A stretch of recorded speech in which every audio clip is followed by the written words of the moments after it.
നമുക്കറിയാം, ഒരു ഓർഗനൈസേഷന്റെ തലപ്പത്തിരിക്കുക എന്ന് പറയുന്നത് വളരെ ഈസി ആയിട്ടുള്ള ഒരു കാര്യമല്ല. ഒത്തിരിയേറെ റെസ്പോൺസിബിലിറ്റി എടുത്ത് ഈ കോട്ടയങ്ങളൊക്കെ മുന്നോട്ട് നയിക്കുന്ന മിസ്റ്റർ ജോൺ ഇടയാടി ക്ഷണിച്ചുകൊള്ളുന്ന സ്റ്റേജിലേക്ക്.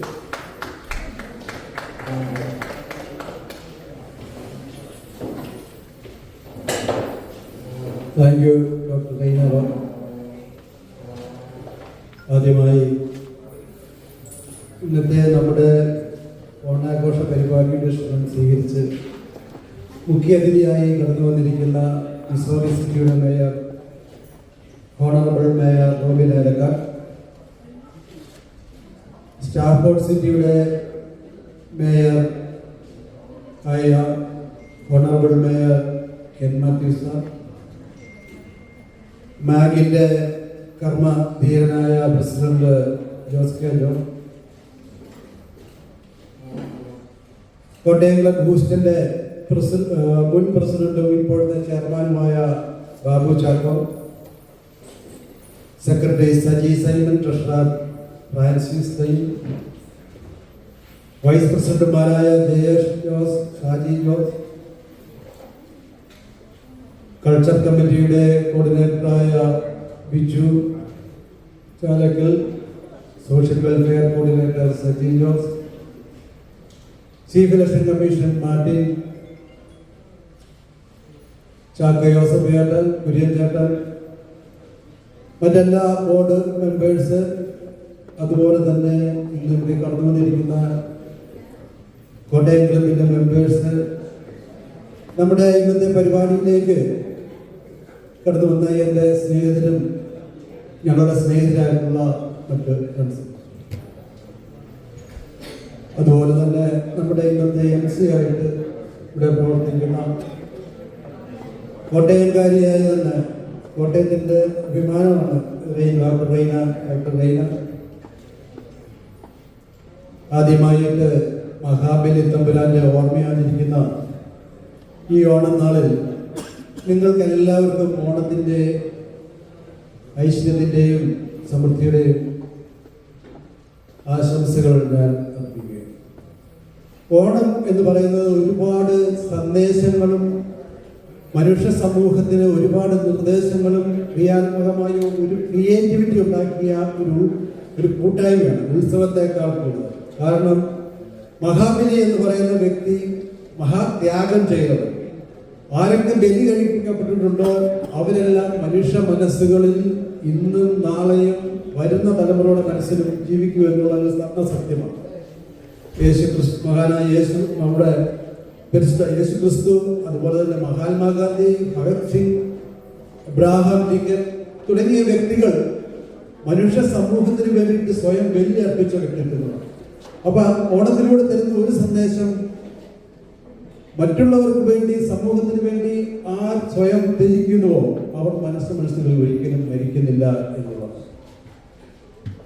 അതുപോലെ തന്നെ ഓണം എന്ന് പറയുമ്പോൾ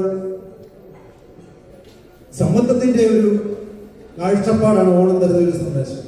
നമ്മുടെ തൊട്ട് മുമ്പിലിട്ടിരിക്കുന്ന അത്തപ്പൂ തന്നെ ശ്രദ്ധിക്കുക. അതിൽ വളരെ പ്രാധാന്യം ഏറിയ പൂവുണ്ട്, പ്രാധാന്യം കുറഞ്ഞ പൂവുണ്ട്, സുഗന്ധം പരത്തുന്ന പൂവുണ്ട്, സുഗന്ധമില്ലാത്തതുണ്ട്, വലുതുണ്ട്, ചെറുതുണ്ട്. പക്ഷെ അത് വൃത്താകൃതിയിൽ ക്രമീകരിക്കുമ്പോൾ, അതിനെ അലങ്കരിക്കുമ്പോൾ അവരുടെ ഒരു പൂവിന് പോലും പ്രാധാന്യമുള്ളതോ ഒരു പൂ പോലും അപ്രധാനമായിട്ടുള്ളതോ എല്ലാം ഒരു ഈക്വലൈസേഷന്റെ ഭാഗം. അതുപോലെ തന്നെ ഓണത്തിന്റെ ഏറ്റവും വലിയ കലാരൂപമായ നമ്മുടെ തിരുവാതിര, ആ തിരുവാതിര അവതരിപ്പിക്കുന്നത് വൃത്താകൃതിയിലായതുകൊണ്ട് അതിൽ പങ്കെടുക്കുന്ന ഒരു വ്യക്തിക്കും അവിടെ പ്രാധാന്യമോ അപ്രാധാന്യമോ ഇല്ല. അവിടെ സമത്വത്തിൻ്റെതായ സന്ദേശം നമുക്ക് നൽകും. മുൻകാലങ്ങളിൽ നമ്മൾ വട്ടത്തിലിരുന്ന് ആഹാരം കഴിക്കുന്നു, ഓണത്തിന് സദ്യ കഴിക്കുന്നു. അവിടെയും ഒരു ചീഫ് ഗസ്റ്റ് ഇല്ല, അല്ലെങ്കിൽ അവിടെ ഒരു പ്രാധാന്യമുള്ള വ്യക്തിയില്ല, അല്ലെങ്കിൽ അപ്രധാനമുള്ള ഒരു വ്യക്തി. ഇതെല്ലാം നമുക്ക് തരുന്ന സന്ദേശമാണ് ഇക്വാളിറ്റിയുടെ സന്ദേശം. അതുപോലെ തന്നെ ഓണം എന്ന് പറയുന്നത് ഒരു പരാജിതന്റെ ഉത്സവമാണ്. എല്ലാ ആഘോഷങ്ങളും വിജയത്തിന്റെ ആഘോഷങ്ങളാകുമ്പോൾ ഓണം മാത്രം പരാജിതന്റെ ആഘോഷം.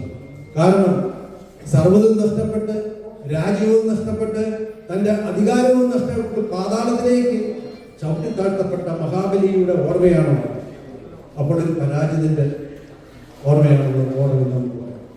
അതുപോലെ തന്നെ ഓണം എന്ന് പറയുന്നത് കൊടുക്കുന്നവനെ വാങ്ങുന്നവൻ പാതാളത്തിലേക്ക് താഴ്ത്തുന്നതിൻ്റെ ഒരു ഓർമ്മ ദിനമാണ്.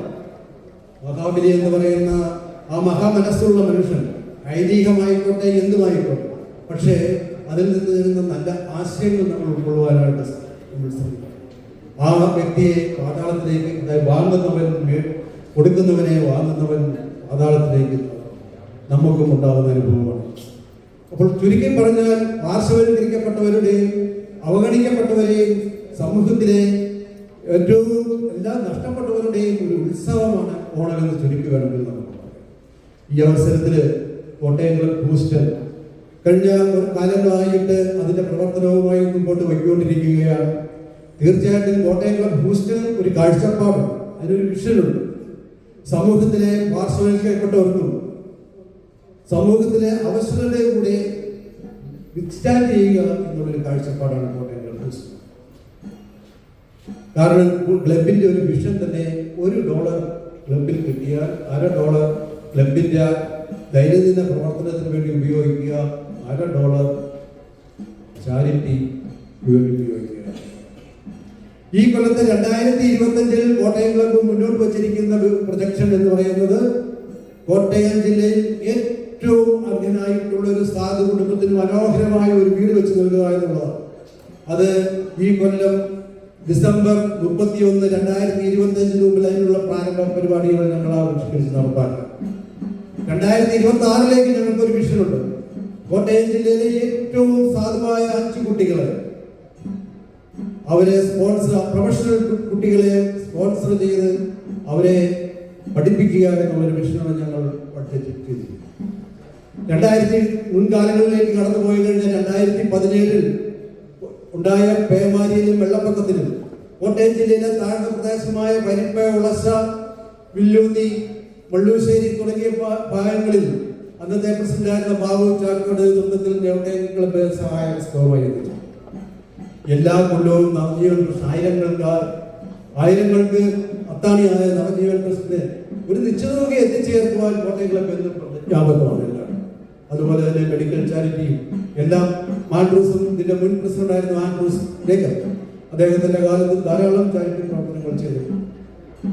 ഈ കോട്ടയം ക്ലബ്ബിന്റെ മുന്നോട്ടുള്ള പ്രയാണത്തിൽ നിങ്ങളുടെ ഓരോരുത്തരുടെ നിർദ്ദേശങ്ങളും അനുഗ്രഹവും ഉണ്ടായിരിക്കണമെന്ന് ഈ അവസരത്തിൽ അപേക്ഷിക്കുന്നതോടൊപ്പം നമ്മുടെ എല്ലാം ആയ നമ്മുടെ റോബിൻ ഏലക്കാട്ട് ഇപ്പോഴത്തെ മിസോറി സിറ്റിയുടെ മേയർ, അദ്ദേഹം വരുന്ന ഇലക്ഷനിൽ വീണ്ടും ചെയ്യുകയാണ്. അദ്ദേഹത്തിന് നിങ്ങളെ കൊണ്ട് കഴിയാവുന്ന രീതിയിൽ നിങ്ങളുടെ ഓരോരുത്തരുടെയും വിലയേറിയ വോട്ടിനോടൊപ്പം തന്നെ നമ്മുടെ കമ്മ്യൂണിറ്റിയിൽ നിന്ന് നമ്മുടെ സമൂഹത്തിൽ നിന്ന് കടന്നു വരുന്ന വ്യക്തികളെ നമ്മൾ കണ്ട് കൈയയച്ച് നമ്മൾ അവരെ പ്രോത്സാഹിക്കും.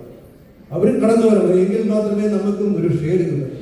അപ്പോൾ വയർലി വോട്ടിംഗ് ഒക്ടോബർ 4 മുതൽ തുടങ്ങും. അത് ഒക്ടോബർ 31 പര്യവസാനിക്കും. റിയൽ വോട്ട് നവംബർ 4 കറക്റ്റ് ഉണ്ട്, നവംബർ 4 ആണെന്ന് എനിക്ക് തോന്നുന്നു. അപ്പോൾ തീർച്ചയായിട്ടും നിങ്ങളുടെ ഒക്കെ കൂട്ടായ്മയിലുള്ളവരെ ഒക്കെ മനസ്സിലാക്കി അദ്ദേഹത്തിന് വേണ്ടുന്ന എല്ലാ സഹായ സഹകരണങ്ങളും ചെയ്യണമെന്നും കൂടി ഞാൻ അഭ്യർത്ഥിച്ചുകൊണ്ട് മഹാബലിയുടെ ഓർമ്മ തിരുനാൾ ആഘോഷിക്കുന്ന നമ്മൾക്ക് എല്ലാവർക്കും സമൃദ്ധിയുടെയും ഐശ്വര്യത്തിൻ്റെയും ഐക്യത്തിൻ്റെയുമായിട്ടുള്ള ഒരു ഓണാശംസകൾ നൽകിക്കൊണ്ട് നന്ദി, നമസ്കാരം.